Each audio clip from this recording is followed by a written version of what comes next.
Hola, ¿qué tal? ¿Cómo les va? Muy buenos días a todos ustedes. Un placer estar acá nuevamente con mi compañera Luciana Doctor Arias. C, ¿cómo le anda va? usted? Muy bien. Excelente. ¿Cómo ha sido la semana? Muy buena, sí, trabajando a Movida. produciendo para el programa. Me imagino. Bueno, ¿qué tenemos para hoy? Bueno, vamos a arrancar con el primero de los temas, Guillermo, vinculado justamente con el cáncer de colon, un cáncer absolutamente prevenible, y para eso vamos a estar con el doctor Luis Caro. Estamos también con el doctor Matías González y vamos a hablar acerca de una enfermedad que se habla poco porque es vergonzante a veces para algunas personas, sobre todo mujeres, que es la incontinencia de orina de esfuerzo. Y además se está tratando justamente en el Congreso Nacional, en la Cámara de Diputados, una posible ley de cannabis medicinal. Y de eso vamos a estar hablando con el doctor Alejandro Anders. Además, aquí en el estudio, Gabriela Lavalle, que nos va a contar su historia de superación. Ella tiene una enfermedad inflamatoria intestinal y vive con un dispositivo de recolección ileal. Tiene una ostomía. Tiene, digamos, lo que mal se llama, muy mal llamado, una colostomía. Pero no es una colostomía, es una ileostomía. Es intestino delgado abocado hacia el exterior. Nos va a contar cómo es su vida, que es maravillosa. Y además, otro tema que afecta a miles de argentinos y argentinas, la osteoporosis. De eso vamos a estar hablando con la doctora María Larro. Quiero hablar de un tema que realmente preocupa a las autoridades del Ministerio de Salud de la Nación. También te preocupa al mundo. Hace unos meses comenzó en Estados Unidos, luego en Reino Unido, hepatitis agudas de origen desconocido en niños y adolescentes, hasta 14, 15 años. ¿Qué se sabe hasta ahora, Guillermo, de esto? Mira, se sabe poco. En realidad, 230 casos, más aproximadamente, 18 trasplantes hepáticos debido a este tipo de hepatitis aguda, severa, por lo tanto requieren trasplante hepático. Los chicos comienzan con un cuadro de gastroenterocolitis, o sea, diarrea, náuseas, vómitos, fiebre. Algo muy común. Algo muy común, un síntoma, un signo que las mamás pueden confundirse, pero comienza a ponerse amarillita la parte blanca del ojo, comienza a tener deposiciones, caca color masilla, la orina sale color bebida cola y por supuesto el chiquito se encuentra en malas condiciones. Va a un hospital, a un sanatorio, le hace un examen de sangre y rápidamente se comprueba que tiene un daño hepático porque las enzimas hepáticas aparecen aumentadas. Ahí está el problema. Aparentemente es producido por un adenovirus, número 41, que generalmente ocasiona trastornos respiratorios y digestivos. No se sabe bien por qué pasa esto y por qué esta reacción tan inusitada. Una de las teorías que se está diciendo es que puede ser que los chicos tuvieron 2 años guardados con barbijo y cuando se exponen a este virus hace una reacción extremada, demasiado virulenta por así decirlo, y termina con una insuficiencia hepática. Es un problema, sin duda alguna, para el mundo porque hay mucha preocupación, pero algo importante quiero decir con respecto a esto, que no tiene relación con la vacuna contra COVID. Porque en un primer momento se pensó, ¿tendrá que ver con un efecto adverso de la vacuna? No, descartado absolutamente porque los 145 chicos que tuvieron este cuadro de hepatitis aguda de causa desconocida no estaban vacunados.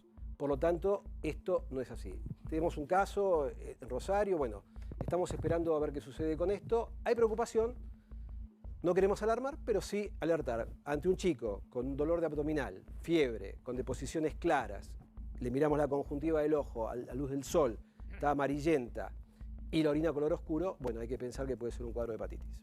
Bueno, vamos rápidamente entonces ya a compartir con nuestros invitados e invitadas de hoy el primero de los temas, el cáncer de colon. Decíamos, un cáncer absolutamente prevenible y para eso estamos con el doctor que nos va a hablar respecto. Estas son las credenciales del doctor Luis Caro. Gracias. Ahí vamos a repasarlas. Gracias por venir, Luis, muy amable. Al contrario. El doctor Luis Caro es médico de la Universidad de Buenos Aires, director general de GEDIT y director de la carrera de endoscopía digestiva de la UBA. Es chairman de screening de cáncer de colon en la Organización Mundial de Endoscopía y canciller de la Federación Argentina de Endoscopía Digestiva. Siempre me queda tu idea cuando decís que la cantidad de personas que mueren en accidentes de tránsito en la República Argentina es la misma cantidad de personas que mueren por cáncer de colon, y recién lo decía Luciana Arias, que es un cáncer prevenible. ¿Es así esto? Absolutamente. Y en general uno acude a ese tipo de discursos que son un poco más que pega a la gente y nos pega también al colega, que que a veces distraído dice, sí, son muchos, pero no sabemos cuántos. Y son casi ahora, estoy diciendo, casi es un colectivo por día que fallecen. Y ahora también lo que estoy agregando es que es cierto que nos preocupa mucho los que fallecen, pero también es cierto que hay un montón de pacientes que son operados, que son tratados, quimioterapia, radioterapia, se curan, pero también queda no solamente un estigma en el paciente, una calidad de vida diferente, no digo mala, digo diferente, y por otro lado realmente es un pelotazo al presupuesto que alguien lo paga, ¿no? Un presupuesto nacional, provincial, municipal o de la familia. Así que sí. Y usted decía, lo mencionábamos recién, que se puede prevenir. Sí, absolutamente. ¿Por dónde empezaría esa prevención? Primero comentar que desde que el precursor habitual del cáncer es un pólipo. Un pólipo es una verruga que nace, un granito en la piel. Sí.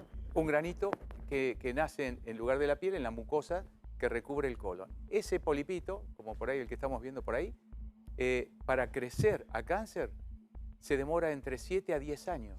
Así que sí es prevenible. ¿Por qué? Porque si nosotros encontramos el pólipo, ya sea por una investigación de una sangre oculta o directamente con la colonoscopía, eso nos permite retirarlo, quitarlo en el mismo momento que lo vemos. Y entonces es una batalla ya ganada y un paciente para ser realmente investigado, seguido, apoyado. Y entonces, por eso es que es prevenible. No es que es un cáncer de esos que a lo mejor nunca se lo encuentra y aparece ya como cáncer. Esto hay que ir a buscarlo porque realmente es totalmente asintomático. ¿Y a quién se le pide la investigación de sangre oculta en materia fecal? Bien, es muy buena, excelente la pregunta para dar pie a todo esto. Hoy por hoy, hasta ahora, en nuestros países, es a partir de los 50 años. ¿Pero por qué sangre oculta en materia fecal? ¿Y cuándo? ¿Y con quién? La sangre oculta es un método con el cual nosotros podemos hacer un tamizaje. ¿Qué significa? Zarandear la población, permítaseme el comentario o el vocablo, es decir, tamizar entre toda la población más de 50 años, poder hacer un testeo de sangre oculta en materia fecal. Los que nos den positivos, se le hace la colonoscopía. Eso es, en lo general, en un plan nacional o un plan piloto gubernamental, nacional, provincial o municipal. En el consultorio, en el día a día, es más complejo pedirle una sangre oculta y realmente el paciente, por lo general, cuando está delante nuestro, pide la colonoscopía directamente, ¿no? Pero esto es porque sería imposible hacer un tamizaje de colonoscopía a toda la Argentina, por ejemplo, ¿no? Entonces necesitamos recurrir a elementos que nos permita identificar, bueno, quiénes son los primeros a ser investigados. Y en general, ¿quiénes suelen ser los primeros que necesitan esa investigación? Por ejemplo, ¿mujeres, hombres o en ese sentido es indistinto? No, es indistinto. La verdad que hay una mala interpretación o una mala creencia que es siempre el hombre sobre la mujer. Y en realidad no. Prácticamente es igual. Es un 3.1 a 2.8. 3.1 el varón contra 2.8 la mujer, es decir, que es casi igual, 3-3. Y en realidad es después de los 50, como comenté, hasta pasado los 75. Y entonces, pero hoy por hoy no sabemos si es realmente los 50 años cuando se debe comenzar y tampoco sabemos si son los 75 que debemos terminar. Esto era ya de hace mucho tiempo lo traemos y sabemos que cada vez más, desgraciadamente, la aguja del inicio del cáncer se va inclinando a gente más joven. Le iba a preguntar justamente si podría ser antes. Sí, de hecho en Estados Unidos a partir de hace ya 5 meses, 6 meses, a través de una task force donde están todas las sociedades de gastroenterología, de endoscopía, de oncología y de cirugía se juntaron y hace casi 8 o 9 años que se viene estudiando cuándo conviene hacerse y si se rectifica o ratifica los 50 años. Y la verdad que ellos lo rectificaron y empiezan a los 45. ¿Y por qué digo hasta los 75 o más?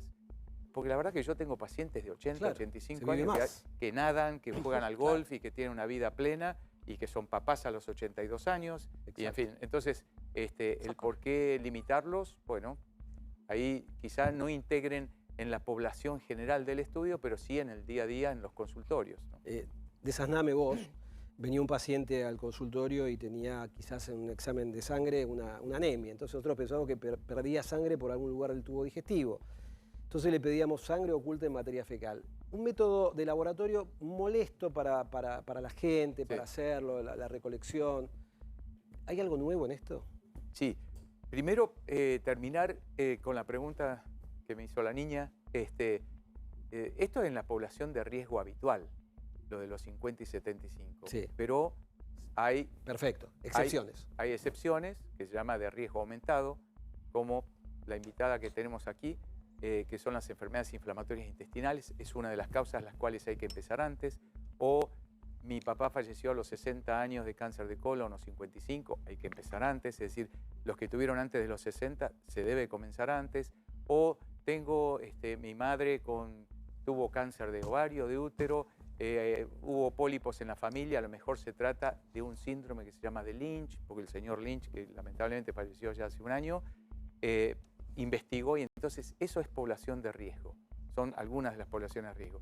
Quiero decir, y sin alertar y sin dramatizar, ni mucho menos, que por ejemplo la enfermedad celíaca, el enfermo celíaco, que no haga caso al colega médico, al clínico, al gastroenterólogo, al nutricionista, de hacer realmente una dieta estricta en no comer gluten, se le eleva la proporción y la posibilidad de 3 por 3, la posibilidad de tener cáncer de colon o cáncer de esófago incluso, con respecto a la población habitual.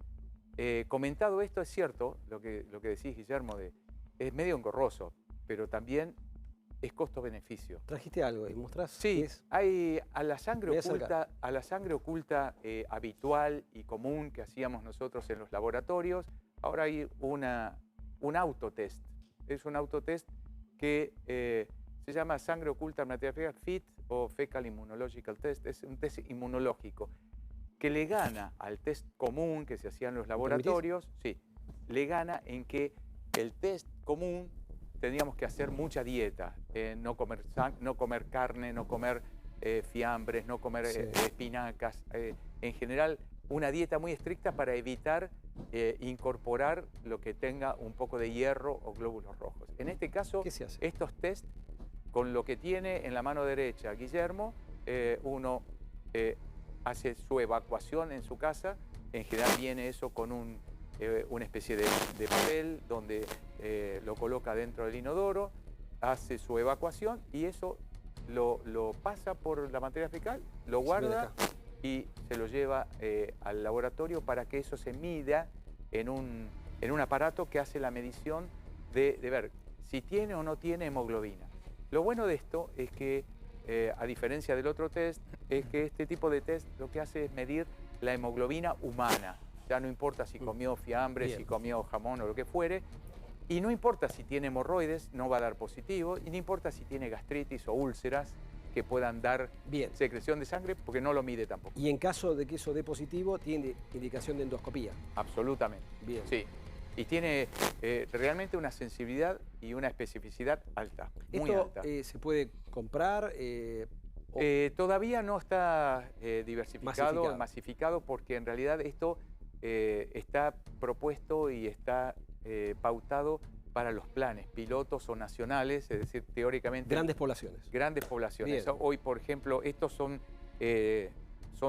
test que están traídos de la provincia de Misiones, donde se está haciendo un plan piloto, un plan provincial, y se entrega esto a la población. De la población, de los 6.000 test que se dan, generalmente el 10-15% pueden dar positivo, más 10 que 15, y entonces esos 600 pacientes se los combina y se los propone para hacer colonoscopia. Gracias, Luis, te quedas con nosotros. Sí, claro, gracias. Bien. Próximo tema, la incontinencia femenina de las damas, justamente urinaria, ¿no? Vamos a abordar un tema que quizás muchas mujeres no quieren comentarlo, pero que incomoda mucho y le cambia la calidad de vida. Y se piensa que es solamente de las mujeres más grandes, pero en realidad después del parto también puede pasar. Así es. Sí. Estamos acá con el doctor Matías González, que este es su currículum, y vamos a hablar acerca justamente de la incontinencia urinaria femenina de esfuerzo. Su currículum entonces es médico urólogo, jefe de urología funcional del Hospital Italiano de la Ciudad de Buenos Aires, especialista en oncología vesical e incontinencia urinaria, miembro titular de la Sociedad Argentina de Urología, miembro de la Confederación Americana de Urología y miembro de la Sociedad Internacional de... Bueno, gracias por haber venido, No, gracias a todos que hayan traído algo. Vos trajiste esta pelvis que me parece súper importante para entender la anatomía de la función vesical. ¿Es muy común la incontinencia de orina en la mujer? La verdad que te dice que más de la mitad de las mujeres van a tener algún episodio de pérdida de orina en algún momento de su vida. Lo que sí hay muchos factores desencadenantes, como decía Luciana recién, las mujeres que han tenido partos, las mujeres que han tenido cesáreas, las tosedoras crónicas, el sobrepeso, las pacientes posmenopáusicas, ya que la disminución de los estrógenos altera la calidad de los tejidos vulvares y vaginales. Entonces, todo eso hace que los mecanismos de sostén que debiera tener la uretra se van como aflojando. Y es que ahí que frente a algún esfuerzo o algún episodio de aumento de la presión en la panza, se escapa un chorrito de orina. Lo que es muy importante es diferenciar dos tipos de incontinencia. Porque está la incontinencia esta que decimos, no sé, estoy haciendo ejercicio y se me escapa un chorrito, o toso o estornudo y se me escapa un chorrito. Y la otra es aquella paciente que viene y te dice, doctor, estoy llegando a mi casa, pongo la llave en la cerradura y me agarran ganas de hacer pis. O me voy a lavar las manos, toco el agua fría y me agarran ganas de hacer pis. La que se produce con ese apremio, esa urgencia, justamente se llama incontinencia de orina de urgencia. Pero la más común es lo que vamos a tratar más hoy, que es la incontinencia de orina de esfuerzo, que por todos los problemas antes mencionados, es que los mecanismos de sostén se van perdiendo. ¿Y en qué sentido, digamos, funciona eso que nos trajo acá? ¿De qué manera puede explicarnos cómo funciona el cuerpo femenino en este sentido? Bueno, esta es una maqueta donde se ve la vulva y la vagina. La vulva es la parte externa, la vagina es la parte interna. Como podemos ver, la vagina tiene dos orificios, uno por donde se tienen relaciones sexuales a los chicos, y el agujerito de arriba es la uretra, es por donde las mujeres orinan. Cuento esto porque muchísimas mujeres ni sabían que tenían dos agujeritos adentro de la vagina. Entonces, lo que va pasando con el correr del tiempo es que los mecanismos que tienen que sujetar a la uretra se van bajando y permite que la uretra tenga mayor movilidad cuando aumenta la presión en la panza. Entonces, lo que tenemos que hacer, lamentablemente no hay medicación para tratar esto, lo que tenemos que hacer es o fortalecer los músculos del piso de la pelvis, haciendo los ejercicios. con los ejercicios, y ahí en general hay kinesiólogas que exclusivamente se dedican a piso pelviano. Nosotros trabajamos con un grupo de excelentes kinesiólogos que hacen todo fortalecimiento de piso pelviano, y en caso de que con ese fortalecimiento no sea suficiente o la incontinencia sea moderada a severa, tenemos que pensar en algún tratamiento quirúrgico como para poder resolverlo. Perfecto. ¿Qué estudios se le hacen? ¿O simplemente con el interrogatorio vos ya sabés qué es lo que tiene la persona? Fundamental la anamnesis, fundamental el interrogatorio. Suena feo interrogatorio, suena pero es... policial. No, bueno, Suena policial, claro, pero... No, la historia tiene que ver clínica, con eso. fundamental la historia clínica. ¿Por qué? Porque si viene una paciente que edad tiene 70 años, ya sabés que es posmenopáusica, partos, 4 partos. ¿Cuándo pierde? Cuando toso, estornudo o hago un esfuerzo. Si está sentada, pierde, no. Si estoy sentado, no pierde. Si está durmiendo, pierde, no. ¿Se lava las manos y tiene urgencia? No. ¿Tiene que correr al baño? No. Ya es típica de esfuerzo. Ya está. Por supuesto, tenés que descartar que no tenga elevado residuo posmiccional. El elevado de residuos posmiccional es cuando una paciente va a orinar y le queda mucho pis en la vejiga cuando terminó de orinar, pero eso con una ecografía simple podemos descartarlo. Bien, eso antes, tenemos la especialidad la misma, Sí. ¿no? Eso antes era medio dramático porque había que operar a la paciente, era bastante complicado. Cirugías con una tasa de éxito relativa, bastante complicaciones. ¿Cómo ha cambiado ese paradigma? Desde hace unos 20 años más o menos ha salido una cirugía mínimamente invasiva que lo que permite es darle el sostén a la uretra, es decir, yo voy a utilizar una malla, que es una malla de polipropileno, es este tipo de malla, polipropileno macroporosa. ¿Por qué macroporosa? Porque se ha probado silicona, se ha probado un montón de cosas, pero que sea macroporosa permite que el organismo la integre, Adapte. claro, la integre, la tome como propia, y lo que hace es utilizar esta malla para que le dé el sostén a la uretra, por supuesto por dentro, con unas agujas, para que le dé el sostén y cuando la paciente haga esfuerzo, esto le brinde un apoyo, entonces la uretra no se mueva y no salga el chorro de orina. ¿Hay que hacer algún corte especial? Sí, lo que se hace es una incisión de 1,5 cm o 2, más o menos adentro de la vagina, y se pasan estas agujas que van a salir por ese corte. Por supuesto, esto va con anestesia, Sí, con anestesia. peridural Sí, o sí, sí, anestesia con general. anestesia. Ahí está, lo que hacemos es, sale Enganchar. la aguja. No veo, estoy de costado. Yo te tengo Ahí acá. se va bien. Yo Ahí te está, tengo vos acá. tenés ahí. Vos enganchás acá Enganchás la malla ahí. Gire, gire, gire, gire, gire, gire, gire. y lo traes. Ahí está. Y la malla va a quedar así, hacemos lo mismo. Del otro lado. Lo mismo del otro lado. Por supuesto, este tiene un plástico para que corra mejor. Ahí estamos. Bien. Y lo que va a hacer es sujetar la uretra para que no, con los esfuerzos no esté la pérdida presente. Complicaciones. De la cirugía. Sí. Hay dos tipos de cirugías. Cuando se pierde mucho piso en pacientes jóvenes, que hay que tener cuidado porque una de las complicaciones es la dispareunia. La dispareunia es la dificultad en la relación sexual o el dolor o el malestar en la relación sexual. Entonces, cuando la paciente tiene mucha incontinencia o son pacientes jóvenes, la recomendación es poner una malla que en lugar de ir por acá por el costadito va por arriba. ¿Para qué? Para que tenga menos contacto esta malla con la mucosa vaginal, entonces el riesgo de dispareunia sea menor. Por supuesto que el mayor riesgo al ser mínimamente invasiva es o lesionar la vejiga, o lesionar la uretra, o tener alguna lesión vascular, pero que la verdad que el porcentaje de complicaciones de estos procedimientos es relativamente bajo y la tasa de éxito es superior a entre el 80 y el 90%. Altísimo. ¿Y en qué porcentaje de las mujeres que tenemos este tipo de incontinencia, yo no es que tenga, pero digo, Como mujer. Claro, como mujer, me sumo al colectivo, terminan en operación? Se decide eso. 17% de las pacientes que tienen episodios de incontinencia van a buscar algún tratamiento para poder resolver esa incontinencia, porque lo importante no es ninguna enfermedad, pero lo importante es que molesto. le altera la calidad de vida porque se escapa orina y trayéndole un problema higiénico y social, ¿no? Dos preguntas y cerramos. ¿Cicatriz queda algo por fuera o todo por dentro? Solo queda, acá utilizamos una incisión de no más de 1 o 2 milímetros, por lo tanto nada, y adentro sí le queda una cicatriz de 1,5 centímetros o 2 en el techo de la vagina. Si tomamos la vagina como si fuera un cilindro, en la parte alta, en el techo de la vagina, le va a quedar una cicatriz de unos 2 centímetros. Te tiro otra pregunta. ¿Cuándo se va de alta y cuándo retoma su actividad sexual?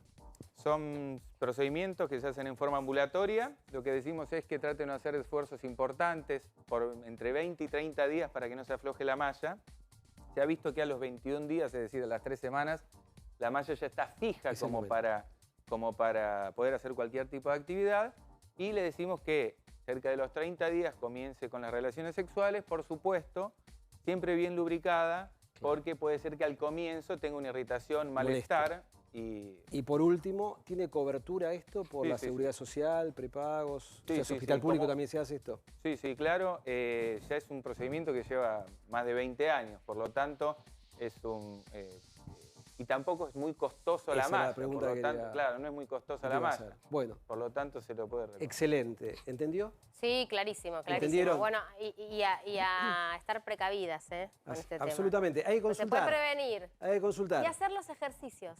Sí, sí. Tenemos que averiguar cómo sí. Pero si no van, hay que tomar la decisión de operarse. Hay que animarse. Bien, Bueno, hablamos de medicina canábica. Claro, cannabis medicinal. Decíamos, Guillermo, al inicio de este Doctor C, que se está tratando en este momento una ley justamente respecto de esta cuestión de cannabis medicinal. Ya hay otras vigentes, pero se está tratando una nueva y vamos a hablar respecto de esto con el doctor Anderson. Así es. Hoy me hablaba con el doctor Anderson, me decía que hay dos vertientes en esta ley y nos va a explicar de qué se trata. Ese es su currículum. Es médico de la UBA, egresado con diploma de honor, médico neurólogo, hecha la residencia en el Hospital Ramos Mejía, en el servicio de neurología, docente adscripto de neurología de la carrera de medicina de la Facultad de Ciencias Médicas de la UBA, director médico de INBA, Instituto de Neurología de Buenos Aires, presidente de la Fundación Neurociencias y además especialista en cannabis medicinal con posgrado en endocannabinología de la Universidad de La Plata. Vos sabés que hemos sido compañeros de facultad con el doctor Anderson. Ah, muy bien. Sí, además hemos sido vecinos de barrio. Exacto. Digamos a la vuelta. Ah, bueno, estudiamos juntos. Mi matrícula es prácticamente la tuya, 65 Y 3 años, todo en la unidad hospitalaria, cuarto, quinto y sexto año de medicina. Ah, muy bien. Quiero Mucha decir anécdota de guardia. Quiero decir que el doctor Anderson se encuentra en perfecto estado, el doctor Anderson corre, es maratonista, Sí. está impecable, está inmaculado. El otro día subió la foto de sus compañeros del colegio y la verdad que estaba ilustrado. Gracias por venir. Gracias por invitarme. Bueno, cuando hablamos de medicina canábica, ¿de qué estamos hablando? Bueno, en realidad a la gente hay que explicarle que cannabis medicinal quiere decir utilizar los derivados de la planta de la marihuana como una herramienta terapéutica para tratar enfermedades o para tratar síntomas. Y también es importante entender que no se trata solamente de un gotero con aceite. A ver, hay muchas formas, porque los pacientes dicen, ¿este goterito me va a solucionar todos los problemas? No, porque este goterito puede tener muchas fórmulas químicas diferentes. Hay 750 sustancias químicas distintas en la planta de cannabis. Cannabinoides, que siempre estamos hablando del CBD y del THC, hay 120. Pero además hay otras cosas, terpenos y flavonoides. Plantas hay un montón. Hay 3 plantas que son como Adán y Eva. Cannabis sativa, índica y ruderalis. Pero hay 15.000 híbridos al día de hoy. Entonces tenés un abanico importante. Y todo esto no solamente es aceite, puede ser un parche, un ungüento, una crema, una pomada, un spray que uno lo aprieta y lo usa sobre la mucosa bucal. Puede ser algo que vaporizás en un aparatito que se llama vapo. Hay realmente muchas formas farmacéuticas distintas, hasta cápsulas de liberación tenés. Entonces, este mundo nuevo que se abre con diferentes fórmulas y formas químicas, todas derivadas, como les decía, básicamente de la planta de la marihuana, corresponden a una nueva especialidad que es la endocannabinología. Alejandro, ¿en qué casos se recomienda utilizar este tipo de, digamos, de medicina o de tratamiento? Porque muchas veces los propios colegas de ustedes son reticentes, incluso cuando los pacientes les vienen a preguntar, son reticentes. ¿En qué casos?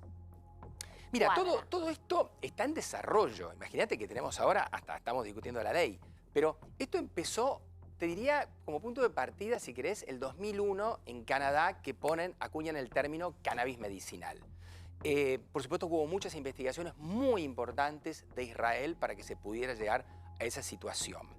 Pero, ¿qué es lo que tenemos más cercano? Año 2018, hace poco, la FDA autoriza por primera vez un medicamento derivado de la planta de marihuana.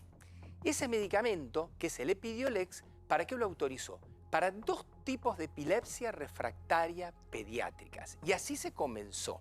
Después la lista de epilepsias refractarias pediátricas fue creciendo, se agregó por supuesto el mundo también de la neurología de adultos y después, por fuera de la epilepsia, empezaron a aparecer otras patologías. Empezó a aparecer el autismo o TGD. También tenemos por supuesto mucho escrito sobre otras patologías. Tenés el dolor oncológico y no oncológico, todo un mundo. Imagínate, fibromialgia, neuralgia, por ejemplo, neuralgia del trigémino, pero el dolor oncológico todos lo conocemos, lo de los pacientes terminales, el sufrimiento que tienen. Y acá es importante tener en cuenta que todo este mundo del cannabis, y podría seguir con la lista, no necesariamente desplaza a los otros medicamentos, sino que son herramientas terapéuticas que se tienen que integrar a las que ya tenemos. Yo he tratado con pacientes con dolores muy importantes, con dolores, por ejemplo, de cáncer de páncreas, y esos pacientes utilizan opioides, pero a veces no les alcanzan. Entonces vos agregás cannabinoides y bajás ese dolor un 30%. Y además tenés la posibilidad de no usar dosis tan altas de opioides que tienen algunos riesgos. Pero así te podría dar ejemplos de movimientos anormales como el Parkinson, de trastornos de sueño, de cuadros psiquiátricos, a veces light, por decirlo así, trastorno de ansiedad generalizada, problemas para conciliar el sueño. Pero también tenemos la esquizofrenia y protocolos Alejandro, fase 2 para esto. Me parece interesante lo que decís. Ahora te pregunto, evidencia científica, ¿en qué patologías hay? Bueno, por lo pronto, si uno en el PubMed escribe cannabis medicinal, aparecen 25.000 trabajos científicos que respaldan todo lo que uno va contando y diciendo. Es un abanico, Guillermo, donde tenés de un lado algunas patologías con muy buena evidencia, Epilepsia, ya avaladas, por ejemplo. epilepsia, la espasticidad de la esclerosis múltiple, dolor, autismo, todo eso está de ese lado. Después vas corriéndote y llegás a cuadros que tienen menos evidencia, pero sí hay trabajos publicados. Algunos trabajos científicos importantes están hechos en protocolos, con gran número de pacientes, y del otro lado tenés todavía lo experimental, hecho en murinos, o sea, ratitas o ratoncitos o cultivos, bueno, pero recorriendo todo este panel tenemos 25.000 trabajos científicos. Cuando hicimos la primera Expo Cannabis en el 2019, había 10.000. Cuando la hicimos a fin del 21, ya había 25.000. Alejandro, ¿qué hace un paciente o una paciente que quiere a lo mejor probar porque está en una situación de dolor, la que fuera físico, y no sabe por dónde empezar? Digo porque muchas veces lo que sucede es que te lo terminan recomendando así medio del boca a boca. Alguien te dice, yo conozco una persona que vende y que te puede ayudar. Y a veces ese frasquito que vos mencionás, no sabemos qué tiene adentro los pacientes. Claro. Hay muchas fuentes al día de hoy para el cannabis medicinal. Por decirlo, para clasificarlo, tenés fuentes más industriales o de laboratorio, extranjeras o nacionales. Pero tenemos mucho de cannabis artesanal. Todo puede ser bueno, pero siempre es importante conocer la fórmula y que esto esté fabricado con ciertas normas de cuidado. En Argentina tenemos para poder acceder a un cannabis artesanal el ReproCan. ¿Qué es el ReproCan? Es un listado de usuarios y usuarias de cannabis medicinal artesanal, donde el paciente se autocultiva o puede tener un cultivador solidario o puede tener una ONG que le cultiva. Esto es muy importante y muy interesante por la gran variedad de fórmulas a las que se puede acceder. Las fórmulas, ¿cómo las podés saber? El que lo fabrica o quien va a consumirlo puede ir con su frasquito, por ejemplo, a Exactas de La Plata, a Farmacia y Bioquímica de Rosario, a Toxicología de Farmacia y Bioquímica, hay otros lugares también. Lo analizan, uno lleva el frasquito, te sacan una cantidad de gotas y después te mandan el análisis. Pero esto lo hacen desde el 2019 seguro, porque lo estamos haciendo desde ese entonces.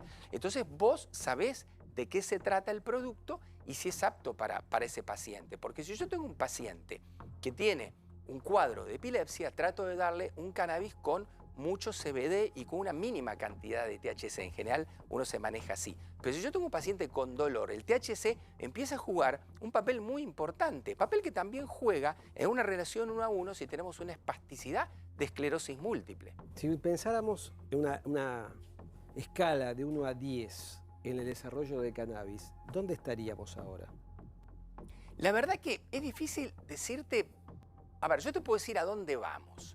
Vos pensás que estamos hablando todo el tiempo de THC y CBD.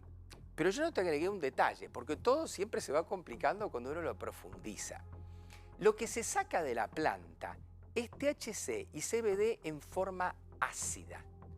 Esa forma ácida, nosotros le sacamos el pedacito ácido y entonces utilizamos el THC y el CBD que decimos. Pero las formas ácidas ahora se ve que también tienen utilidad. Por otro lado, empiezan a jugar otros cannabinoides, por ejemplo, tetrahidrocannabivarina, por decir uno, útil para bajar la glucemia y la diabetes. Después, cannabinocreme, cannabigerol, productos útiles para tratar micosis o infecciones bacterianas, productos útiles para tratar problemas urinarios. Entonces van a empezar a jugar otros cannabinoides. Bien. Y por eso digo que es una especialidad nueva que se te va a abrir y no sabes dónde va a terminar. Excelente. Y además, ¿por qué no hacemos quizás en un futuro como hicimos con la insulina y también usamos las formas humanas? Porque ustedes saben que nosotros en nuestro cerebro y en nuestro cuerpo también tenemos cannabis. Se llaman endocannabinoides. Claro, los endocannabinoides son los que le dan el nombre a la especialidad, bien. Endocannabinología. Gracias, Andy, muy amable. Bueno, próximo de los temas, wow. La osteoporosis. La osteoporosis, un tema solamente de mujeres, también los hombres tenemos problemas de osteoporosis, a qué edad uno debería empezar a hacerse los controles, todo esto nos va a contar la doctora Larroudé, ¿te parece? Claro, vamos a primero conocer su CV. La doctora Silvia Larroudé es médica especialista en reumatología. Es densitometrista clínica por la Sociedad Internacional Clínica de Densitometría, presidenta de la Sociedad Argentina de Osteoporosis, tiene formación reumatológica en el ex hospital francés y además es jefa del departamento de densitometría del Centro Ross. Bueno, gracias por haber venido, un placer, te conozco de la actividad médica y te derivo a algunos pacientes. La pregunta es, ¿a partir de cuándo una persona debe controlar el estado de sus huesos? Bueno, en realidad La osteoporosis uno indica el estudio densimétrico a partir de los 65 años sin factores de riesgo en la mujer y a partir de los 70 en el hombre sin factores de riesgo. Pero aquellos pacientes que presentan factores de riesgo, como por ejemplo tabaquismo, alcoholismo, enfermedades inflamatorias, hoy hablamos de enfermedades inflamatorias intestinales, todo lo que genere inflamación va a generar un aumento de la actividad de las células que están comprometidas en el desarrollo de la osteoporosis, que es una unidad formada por osteoclasto y osteoblasto. La inflamación va a activar esa célula, que es el osteoclasto, que consume hueso.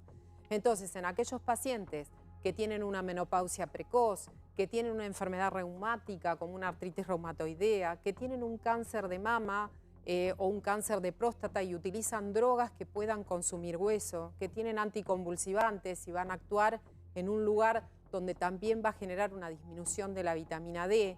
Entonces, son un montón de factores que van a hacer que uno tenga que tener en cuenta o que tengan fracturas, ¿sí? Fracturas por fragilidad. Entonces, en esos pacientes hay que investigar la osteoporosis. Usted mencionaba que las mujeres tenemos que chequearnos antes. ¿Tenemos más predisposición?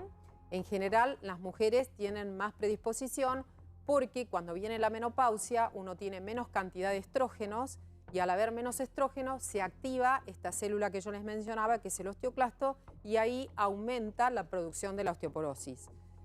Algo muy importante, porque a veces uno hace mención a la osteoporosis posterior a la menopausia, y a mí me gustó una frase que leí, que en realidad la osteoporosis empieza en la niñez. ¿Por qué? Porque nosotros adquirimos nuestro capital óseo cuando adquirimos el pico de masa ósea, ¿sí? Entonces, los niños tienen que tener una buena alimentación y tienen que tener una buena masa muscular, porque no es solo el hueso, sino que es el músculo, que trabajan en conjunto. Músculo y hueso están unidos completamente y esa unión genera toda una activación para que tengamos un hueso adecuado. Adquirimos nuestro pico de masa ósea, nuestro capital óseo, hasta los 25-30 años. Entramos en meseta y en la mujer, cuando aparece la menopausia, hay un descenso. Habitualmente perdemos masa ósea, entre un 1 y un 2%. Y van a aparecer características, genéticamente uno tiene una predisposición. Después va a haber enfermedades que van a hacer que uno tenga esa osteoporosis mayor y cuando llegamos a la adultez en pacientes mayores, aumenta otro elemento negativo que es la grasa, que se incorpora dentro de la médula ósea y eso hace que tengamos menos osteoblastos y que tengamos menos células musculares o mioblastos y aumenta el bajo grado de inflamación crónica, ¿sí? Entonces tenemos factores para mayor desarrollo de la osteoporosis. ¿Hay algún medicamento, algún factor de riesgo externo aparte de la genética? Medicamentos que puedan afectar la masa ósea. El principal es el corticoide.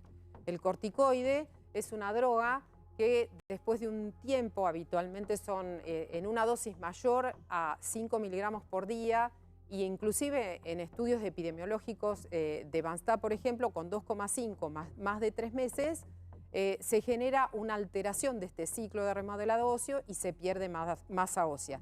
Y ojo con los inhalatorios, los corticoides. A ver, explícame eso porque yo soy un defensor de los corticoides inhalatorios diciendo que no genera un trastorno sistémico. En realidad, entre 800 a 1000 microgramos de budesonida pueden generar una alteración y una disminución de la masa ósea.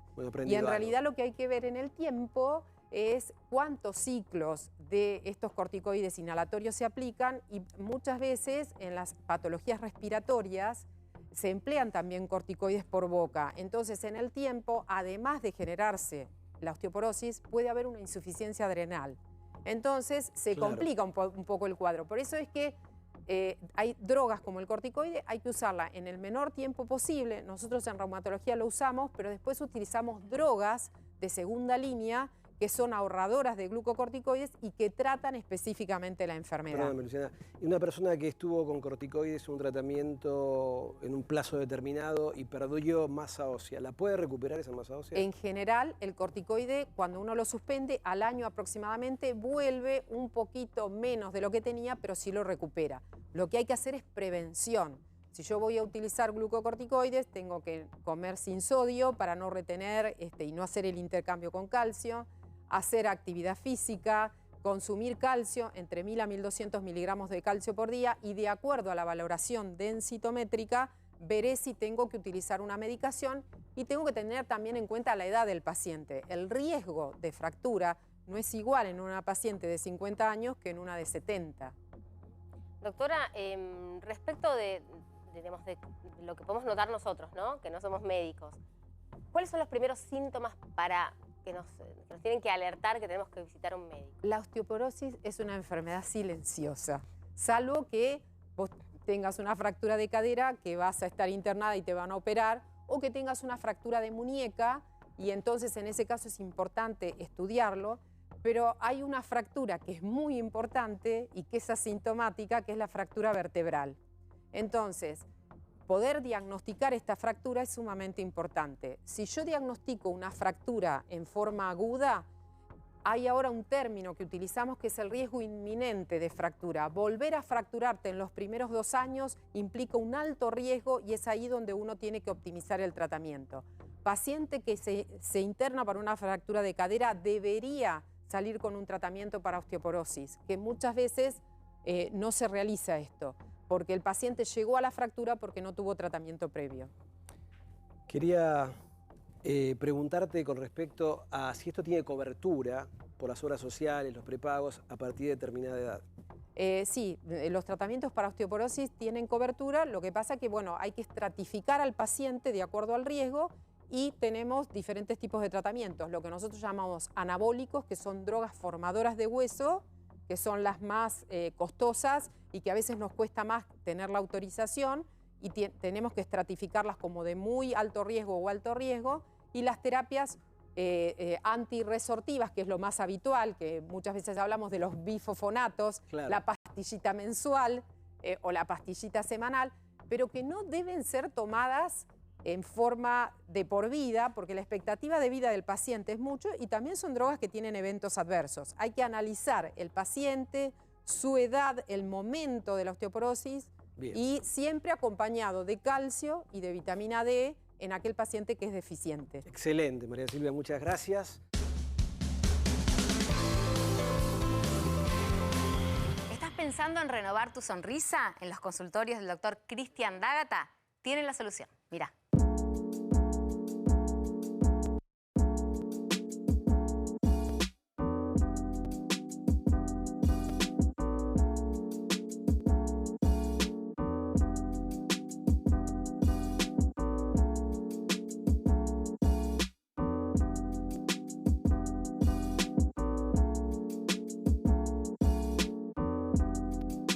ANDAR, obra social de viajantes vendedores de la República Argentina. Planes de salud para empleados en relación de dependencia, monotributistas y particulares. Solicita un asesor comercial al 0810-345-0184.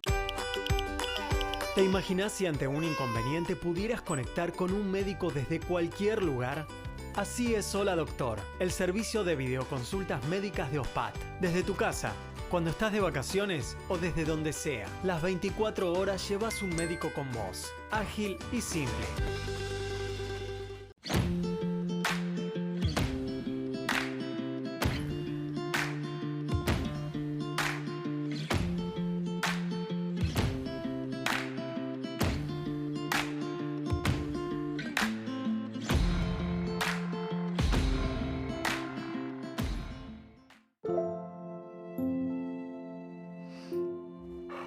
Salud es dormir con tranquilidad porque tenés quien te proteja. Por eso Medife te brinda los mejores profesionales y centros médicos. Medife está conmigo, con el respaldo de Sanatorio Finoquieto. Diagnóstico por imágenes, con tecnología de última generación. Laboratorio de análisis clínicos. Contamos con una planta de 900 metros cuadrados. Biología molecular, panel viral multirrespiratorio y COVID-19. Centro Rossi, cuidándote siempre. Gravitón multivitamínico y multimineral. Aporta energía para sentirse con vitalidad. Vitamina para tus defensas. Acción antioxidante para tus células. Nutre tu organismo con vitaminas y minerales esenciales. Y ahora el nuevo Gravitón Energy. Energía extra para tu actividad diaria.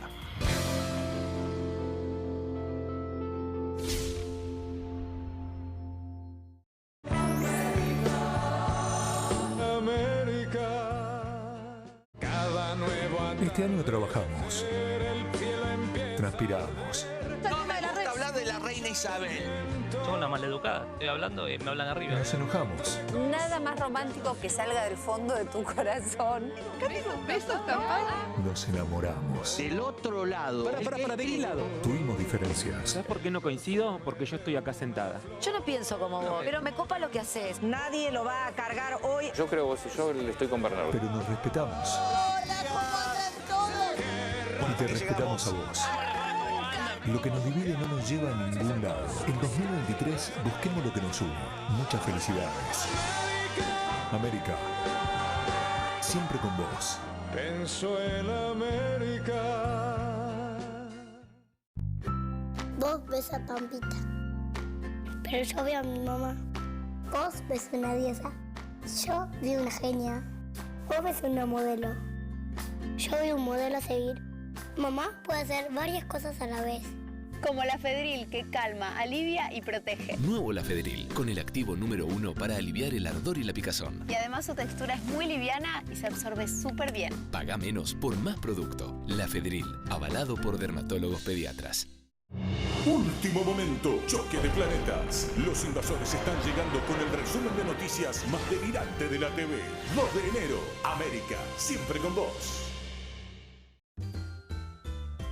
Nena, para la fiesta se vienen a casa, ¿no? Dale, ma, yo les aviso a todos. Bueno, y acordate de la tía, ¿eh? Yo le digo, pero prepárate. Seguro llega 3 horas antes. ¿Y el abuelo? ¿Ya empezó a dar indicaciones? Ay, ya lo veo, mira, parece un director técnico. Bueno, hija, te dejo que sigo preparando cosas. Dale, ma, después hablamos. Beso. Estas fiestas, celebremos lo que nos une. Te paso un par de tips para tener una tarde espectacular. Tip número 1, prepárate unos mates. Tip número 2, ponete cómodo. Tip número 3, asombrate con lo que cuenta Flor y su equipo picante de especialistas en espectáculo. Pónganse la pava porque tenemos un programón. Intrusos, con Flor de la B, este lunes a las 13:30, por América. Hay momentos en los que perderte es encontrarte con vos mismo.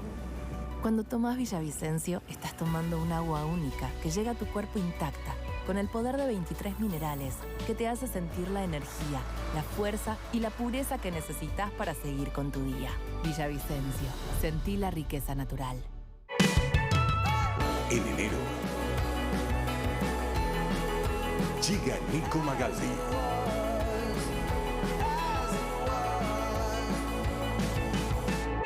América, siempre con vos. Te levantás a las 7:30 como siempre. Te lavas los dientes. Suena la pava. Te pones la corbata. Saltan las tostadas. Tomás tu café. Agarrás el saco. Le decís a tu esposa. ¿Buscas vos a los chicos? Y si yo no laburo, ¿quién paga las cuentas en esta casa?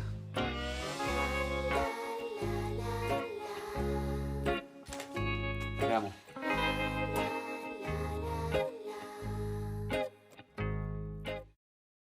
Un montón de temas, uno mejor que el otro. Muchísimo para vos en la novela de las celebridades. Y siempre con la sonrisa de Karina. Búscate algo de tomar y quédate ahí atornillado, atornillada frente al televisor. A la tarde, con Karina Mazzocco. Este lunes a las 15:45 por América. En este mundial te dejaste la piel. Te dejaste la piel en cada grito, en cada llanto, cada alegría. Y aunque en los partidos te hayan salido arrugas, nunca arrugaste. Jamás. Teatrical lo sabe y por eso todas las hinchas de la Argentina tenemos un 25% de descuento en toda su línea de cremas para reducir en 4 semanas las arrugas de 36 años de espera. Además de pasión, tu cara va a reflejar más belleza y juventud. Teatrical. Te levantás, te duchás, desayunás. Estás para arrancar el día con Antonio y su equipo en BDA y empezarlo bien informado. BDA, de lunes a viernes a las 7 por América. Los domingos a las 20 es hora de entender lo que está pasando y eso no es poco. GPS, periodismo de investigación, para conocer las claves de lo que pasa, con la conducción de Rolando Graña. GPS, este domingo a las 20 por América.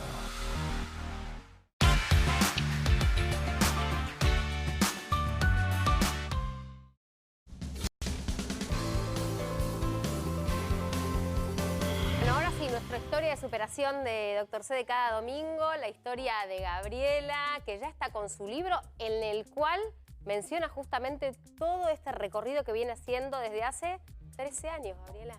13 años y un poquito más, porque a los 18 me diagnosticaron la CU, la colitis ulcerosa, así que un montón. Porque las enfermedades intestinales inflamatorias son ¿cuántas? Dos. Mira, son dos. Principalmente. Sí, colitis ulcerosa y Crohn. y enfermedad de Crohn. Vos Claro. tenías colitis ulcerosa. Colitis ulcerosa. Bien. ¿Y cómo fue tu vida? ¿Cómo? ¿Cómo fue tu vida en ese momento? La verdad es que mi vida fue bastante...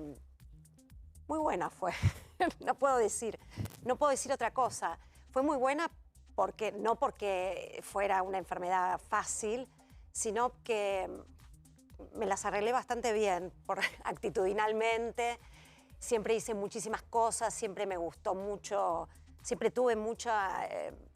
energía. Energía, sí, y apego a la vida y a las cosas de la vida. Entonces, nada, básicamente debo decir que he trabajado muchísimo mi carácter, mi temperamento y me he cuidado un montón.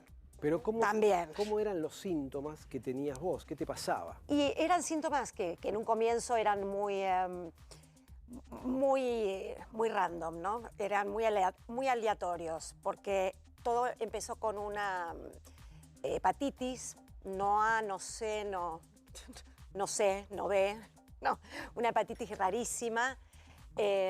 Y luego venían sintomatologías como que bajaba de peso, pero no se sabía bien por qué, como que tenía rash cutáneos así tremendos, como tenía eritemas nodosos, que son como son unas bolas que se te ponen o sea, a mí se me ponían en el empeine, febrículas, bueno, y todo lo que tiene que ver con que yo no me daba cuenta básicamente de que también tenía sangrado, porque verdaderamente a esa edad no. ¿Tenías qué edad ahí? Y ahí tenía 18. ¿Y cómo ves esto, Luis? ¿Una presentación típica de esto? Sí, absolutamente. ¿No? Diarreas, mocorreas. Claro. En materia fecal. Y mi única pregunta es, ¿por qué una colectomía? Bueno, la colectomía fue porque, bueno... Explicamos qué es la colectomía. Sí, es sacar todo el colon. Sacar todo el Destino colon. grueso. Exacto. Porque a partir en el 2008, en mis controles anuales, porque desde que me enfermé tengo controles anuales, se vio una lesión con células mutando severamente, ¿no? En 1,5 centímetros. Se quiso ¿no? ir trabajando eso, pero evidentemente no se pudo. Intentamos durante un año, cada 3 meses, ver, no se pudo. Entonces empezamos con una hemicolectomía, ¿no? Y tampoco. Así que terminamos con una colectomía. En el 2018 fue la colectomía total. Perdóname, ¿y esa lesión dónde estaba? Estaba en el ángulo hepático. De intestino grueso. Sí, la pregunta era porque en realidad desde hace bastante tiempo lo que se hace es otro tipo de cirugía conservadora, que es una ilio-rectoanastomosis. Y se controla el recto puntualmente. Sí, sí. Por eso que a lo mejor creí que esa lesión estaba en el recto y bueno, optaron por hacer... No, se hizo primero algo conservador, pero lo que pasa es que la anastomosis no funcionó. Ah, ok. Y seguías con muchos problemas. Sí, exactamente, pero bueno, tuve situación de riesgo de muerte clarísima.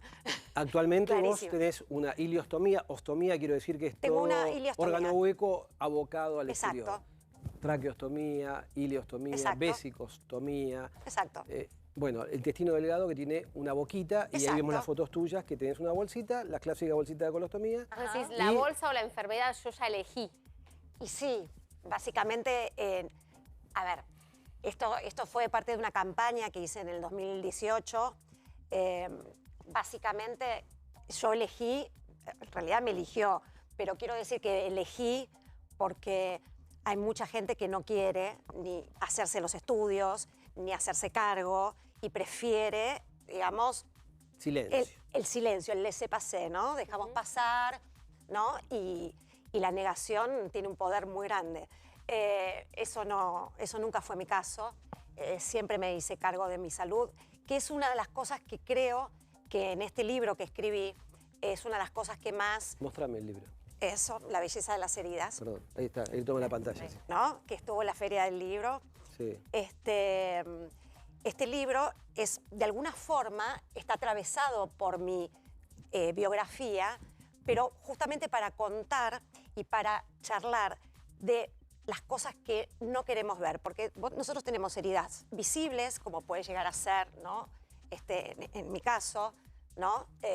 Lo que quedó de las cirugías y lo que es el dispositivo y con su iliostomía, pero hay muchísimas más heridas invisibles, que son las que muchísimas veces, por no decir la mayoría, provocan y terminan provocando las heridas visibles. ¿Actualmente vos recibís medicación o no tomás nada? ¿Tienes una dieta controlada? O sea, la verdad es que no tomo nada, salvo ácido urso desoxicólico, que es por el hígado, porque vino asociada a la colangitis. Soy un contento, ¿verdad? Claro. Bueno. Pero verdaderamente no tomo nada, hago muchísimas cosas, hago yoga, escribo, y este libro fundamentalmente tiene que ver con las herramientas que todos tenemos y que todos es interesante que podamos sacar a la luz una vez que la cosa es y que la cosa sucede. ¿No? Cuando la cosa sucede es inevitable a veces que esté, pero el tema es el cómo. ¿Cómo nos encontramos con ese qué? Gracias Gaby, un placer. Mil gracias. Gracias Luis, gracias Matías, gracias Alejandro, gracias María Silvia, gracias Gaby. Muchas gracias a vos. Muchas gracias a vos, Guillermo. Y gracias a ustedes en casa. Nos vemos el próximo domingo a las 12. Que coman rico que hoy, la pasen domingo. lindo. Adiós. Unas pastas, Chao. qué rico. Ahora comer. Tengo un hambre. Gracias.